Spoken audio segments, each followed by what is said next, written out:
Hi, everyone, and welcome. My name's Thor Anderson, and I am your SERCAL 2020 Conference Chair. And today, with our promo session here, we're going to get a sneak preview to our 27th Annual SERCAL Conference, Shedding Light in Challenging Times. And boy, aren't they challenging times. So the plan this year is, since we can't gather together in person, is to do it virtually. And we're going to have a webinar style conference series where we meet every Tuesday, Thursday at 1 p.m. throughout the month of September. And I was probably like you, very disappointed we weren't able to meet in person like we have traditionally done. Here's a photo of last year's conference in Santa Barbara, where 300 of us got together and we had a great conference. And this year, somehow we're gonna have to put ourselves in the virtual world and all get together, but it's, in my opinion, it's on with the show. We have to continue getting together and sharing and advancing our art and science of habitat restoration or ecological restoration. So here's a big overview of our conference schedule. So we have those 8 sessions in the afternoons. A couple of them will be reoccurring, like grassland ecosystems and restoration for wildlife, and the others will be single afternoon sessions. We have a total of 38 presentations that are coming. So the good way about the webinars, you'll be able to attend them all if you were interested. And we got a great set of session chairs, and today's goal for our promo is to meet each of our session chairs and have them give a sneak preview of what's to come in their session. But before we get into that, I'd like to thank our sponsors. Sponsorship is very important to us, and we have our golden opportunity sponsors with SWICA, Balance Hydrologics, S&S Seeds, Burleson Consulting, HRS, Dudek, ICF, Wildlands, Marin Municipal Water District, and Rocky Mountain Bioproducts. So thank you, we appreciate your support. Also, I want to thank our silver lining sponsors with CBEC and Cal IPSI and California Native Grassland Association, the Watershed Nursery, UCI, and WRA. I really want to give a shout out to those individuals and groups who have sponsored our students with conference scholarships. Looks like we have at least 15 student sponsorships already. And Julie will be telling you more about that later. And at this point, I would like to introduce my good friend, Bruce Delgado. I've known Bruce over 20 years. Bruce was a mentor of me entering habitat restoration when I did an internship with BLM. He's a great mentor, and he's had a great influence on me and many, many others, because he's had a big impact with habitat restoration in the Central Coast and Greater California. So Bruce is, in addition to being session chair, he's our plenary speaker as well. So he'll be kicking off the conference on Tuesday, September 1st. And hey, Bruce. Hey, Thor. Tell us what we have to look forward to. All right. Thor, thanks to you and Julie and everyone who's putting together this conference and everybody who's going to attend. I think it's going to be a great experience for everybody over the 8 different sessions. But I'm looking forward to the first session because it's going to be an informative panel on invasive weed management. And it's going to kick off with Ashley Zavagno's evaluation of how weed abatement can be addressed on large scale or landscape level restoration projects. And then she'll be followed by Tom Reyes, who will be discussing a collaborative land management approach through weed management areas. You know, how do we work together across county lines and land ownerships using weed management area backing and funding and collaboration. And then finally, Emily Zefferman will be presenting on the progress of a major Salinas River giant reed Arundo Donax removal and riparian restoration partnership with the Nature Conservancy, farmers, local governments, and Resource Conservation District of Monterey County. Anytime you can get all of those partners together for a major project, it's pretty substantial. So that's going to be great. And then prior to that panel, I'll kick it off with a keynote address. How we cope with, how do we adapt to resource management constraints we're all facing with changing budgets, climate change, social equity issues, and being creative, using our creativity in these challenging times, which are going to become ever present. It's essential that we are creative in sustaining our resource management work. So we'll address results of a 6-year goat grazing research project to improve the health of coastal grasslands. We'll talk about an ambitious volunteer recruitment program to sustain a Monday through Friday multifaceted volunteer lineup, which is behind a 23-year running habitat restoration program at Fort Ord National Monument.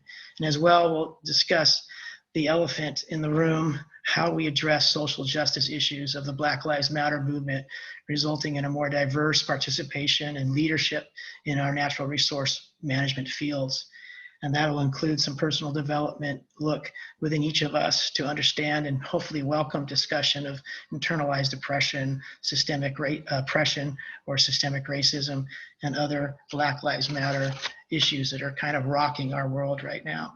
So I look forward to the whole conference of 8 sessions, but that's what's in store for the session number 1. Great, thanks, Bruce. Looking forward to that. Thank you. Right. Now I'd like to move on to Grassland Ecosystem Session with JP Marie. JP's with the California Native Grassland Association and UC Davis. And JP is a regular at SERCAL conference. There's been, I don't know if there's been a year I've been to SERCAL without you chairing a session, JP. So, I may have missed a few. You've done a lot, thank you. And tell us what you have in store for us this year.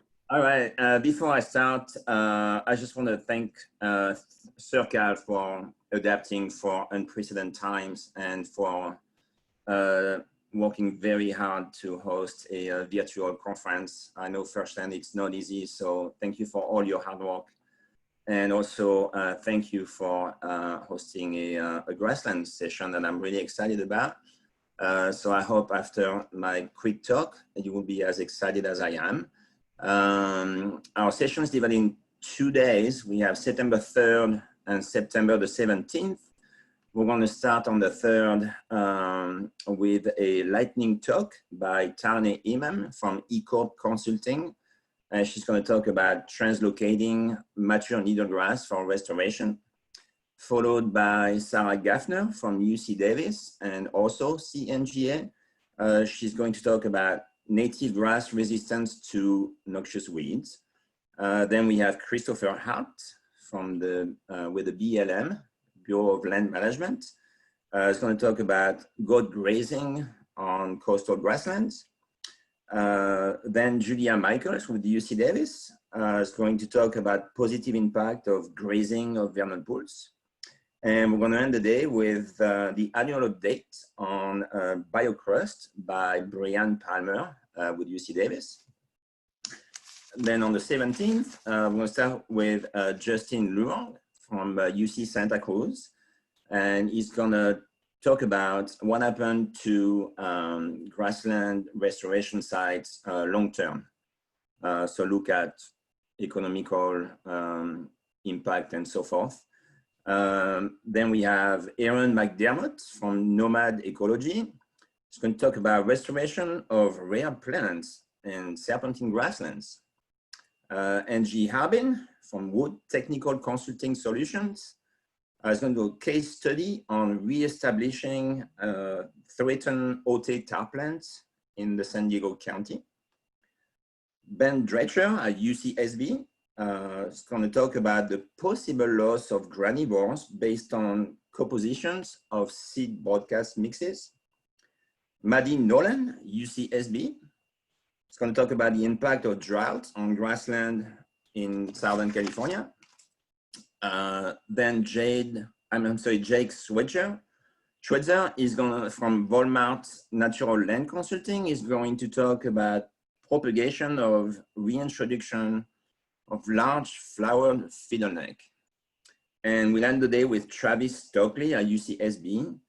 He's going to talk about impact of gophers and drought on California grasslands. So an amazing lineup of speakers and topics, and I hope you will be joining us on those 2 days to learn more. Great. Thanks, JP. Looking forward to it. Thank you. All right. Next session is the Restoration for Wildlife, where Kara Clark from Central Coast Wetlands Group is going to be our session chair. I had the privilege to go to my grad school with Kara, and we took a lot of classes together, so I got to know her there. And it's really cool that we both stay in the Central Coast area because we cross paths every now and then. And Kara's doing really good work over at Central Coast Wetlands Group. And for her session, she's also going to be a presenter. So I'm looking forward to seeing you there too, Kara. So tell us more about what to come with your session. Great, thanks, Thor. So this is going to be a very exciting session talking about habitat restoration for wildlife. And, you know, there's a lot of reasons that we might do restoration, but one of the most common ones is to restore better habitat for specific species. So we're going to hear about some great projects in that realm. We're going to have 2 sessions. The first one, September 8th. And for that session, it'll start out with Kelly Santos, grad student at San Francisco State University.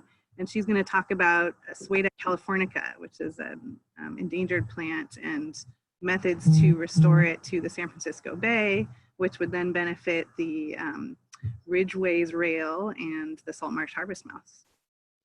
The next we'll hear from Robert Fries from the Irvine Ranch Conservancy about arthropods as indicators of restoration success. So they actually collected arthropods at different types of restoration and compared different habitats, how the arthropods respond. Then the last speaker for that session will be Courtney Casey from ICF down in San Diego. She's going to talk about restoring habitat in the Otay River for the least Bell's vireo. And then our next session will be September 24th, starting out with Cassie Pennell from Volmar Natural Lands Consulting. And she's going to talk about restoring eelgrass and oyster reefs as part of a living shorelines project in the San Francisco Bay and how the aquatic invertebrates respond to that restoration. Then we'll have Austin Parker from the Palos Verdes Peninsula Land Conservancy down in Southern California near the Long Beach area, talking about a success story for the endangered El Segundo blue butterfly, excuse me. And then Robert Cooper, next up we'll have a couple of talks focusing on salamanders. So first will be Robert Cooper from UCLA talking about managing pond hydroperiod for California tiger salamanders and whether that can reduce non-native hybridization. And then finally will be my talk. I'm with the Central Coast Wetlands Group at Moss Landing Marine Laboratories in the Monterey Bay. And I'm going to talk about a project where we restored both breeding ponds and terrestrial habitat, aiming to create habitat for the Santa Cruz long-toed salamander. So really exciting session, looking forward to it and hope to see you there. Thanks. Great, thanks, Kara.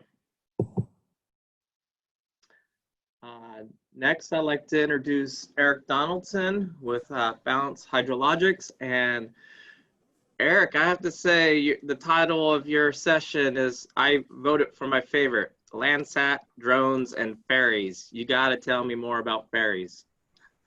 You got it, buddy. Thanks a lot. And yeah, thanks to you and Julie for putting this all together. I can't decide which is more challenging, the virtual format or the in-person format, but you guys have really put yourselves out there and are doing a bang up job so far. So thanks for that. Yes, I suspect some people who are listening live and maybe who catch this recording after the fact are wondering what the heck the title's about. But the focus of our session is on creative and novel uses of technology. to improve the science of ecological restoration and ecological management. I guess in the grand scheme of things, restoration science is a fairly nascent field and has full of practitioners like myself, like people on this call, who seek solutions to various environmental problems and ecological issues, often with slim funding, as Bruce alluded to, and something that I'm sort of acutely aware of, maybe going to the next few years, and short timelines. And often our practitioners are at the periphery of our use cases for the technological tools that we use. So those pressures require us to innovate. For the existing technology and existing data sources and infrastructure to collect new data in new and interesting ways.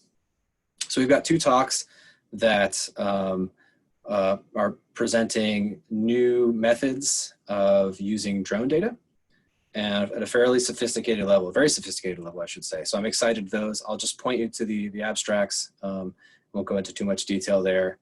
And we also have a talk about using the Landsat archives and cloud computing to, and with the example, use cases in Sierra Nevada and Great Basin regions to use for climate adaptation and meadow management, riparian vegetation.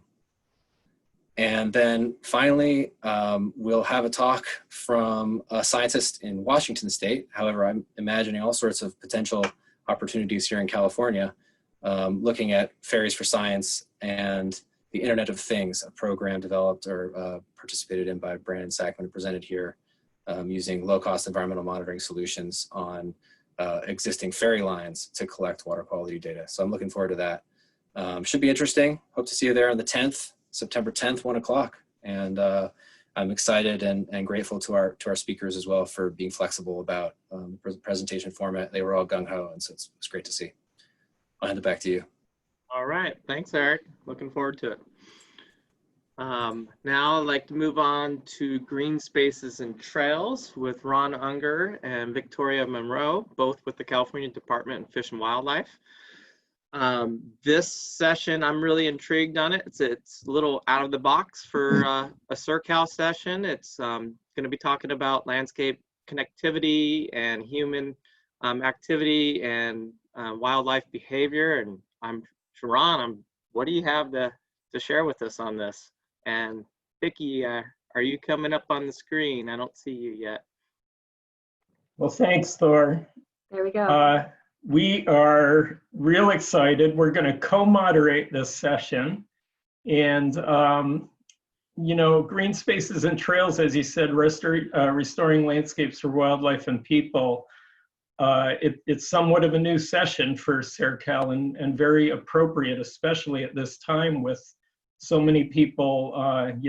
We're in strange times with the COVID crisis, and more and more people are trying to get out there to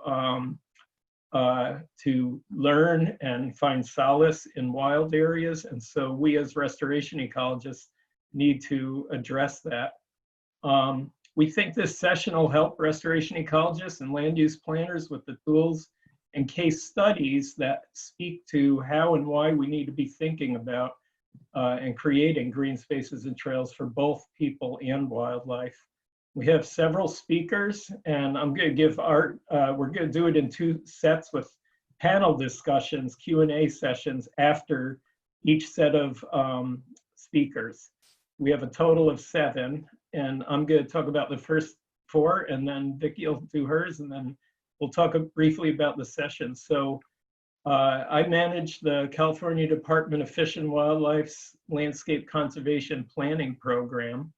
Vicki Monroe is the statewide conflict programs coordinator for CDFW's Human Wildlife Conflicts Program, Human Dimensions of Wildlife Conservation Unit, Mountain Lion and Gray Wolf programs, and Wildlife Rehabilitation Program.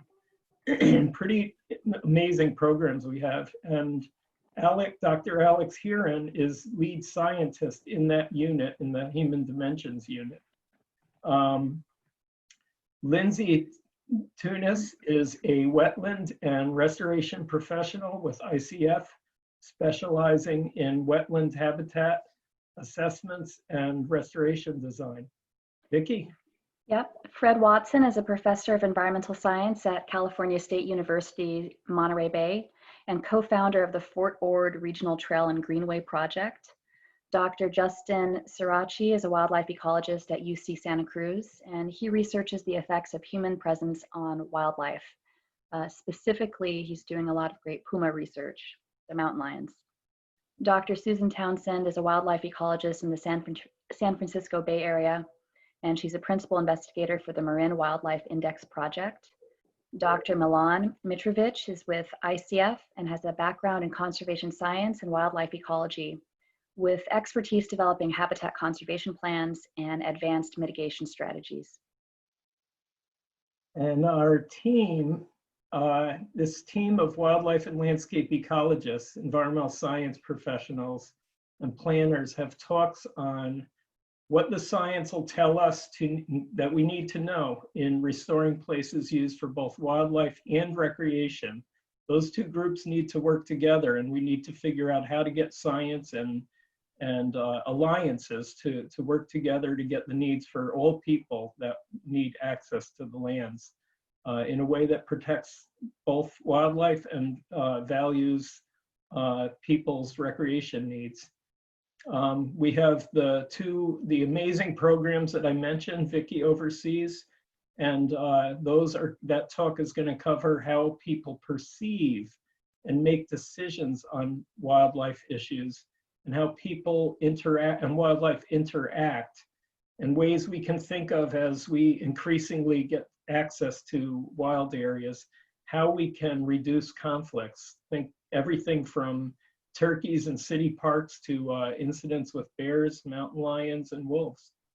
And also talk on the 250-acre Otay River Restoration Project on the border in Southern California, and how that project is planning to reconfigure and balance their trail system to meet all kinds of objectives, from border patrol access to balancing natural and cultural resource constraints.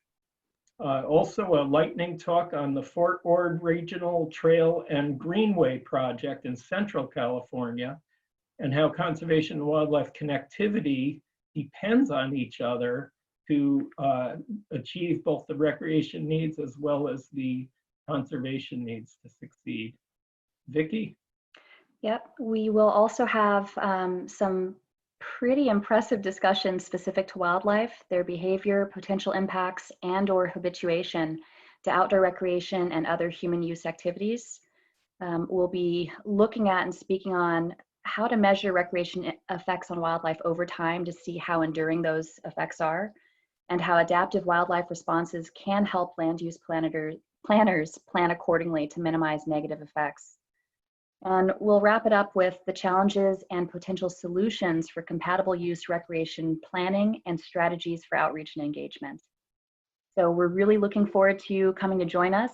As Ron mentioned, we'll have a panel discussion with speakers to answer any questions you may have.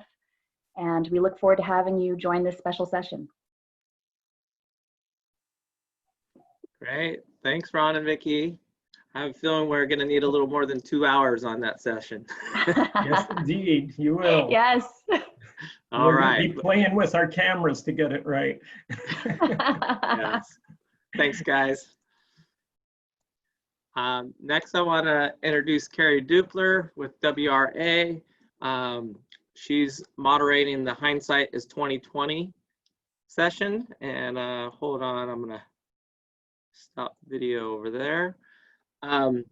Carrie couldn't make it today, but fortunately she was able to cut a video for us to talk about her, introduce herself and talk about her session the other day. So I'm gonna go ahead and play this video of Carrie. Hi, I'm Carrie Dupler, a senior biologist with WRA, an environmental consulting firm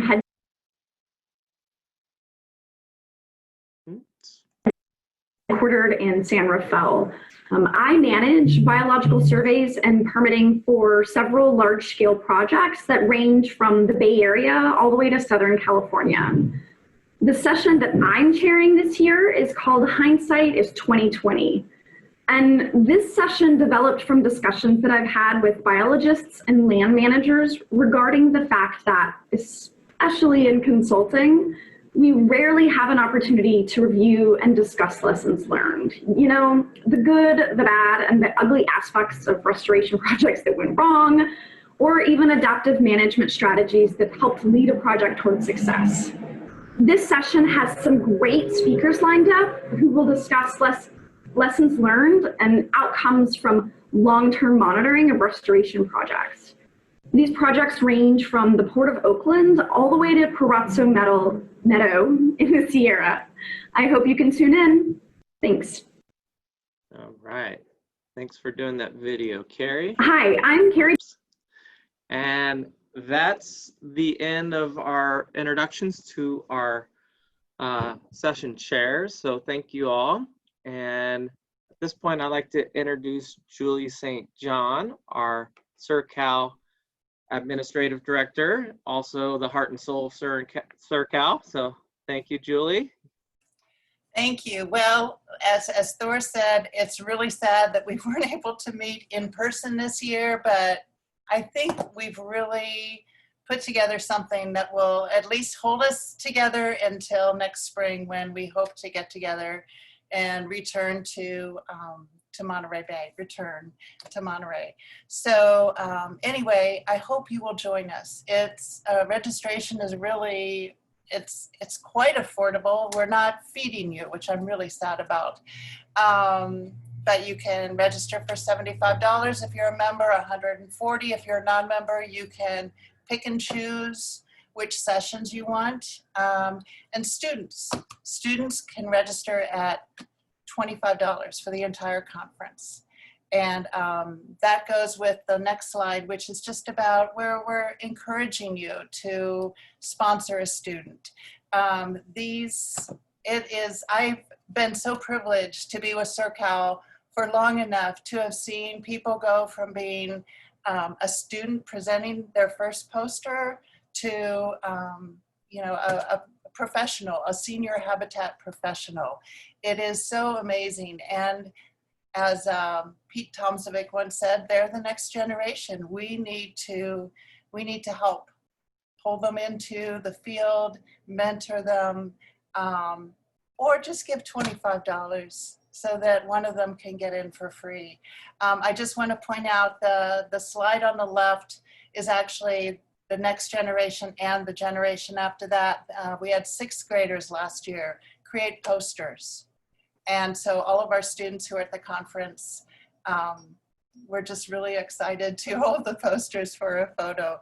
It's so cool to watch young people find this field and want to be part of it and be inspired by it. So please help inspire a student. Thank you.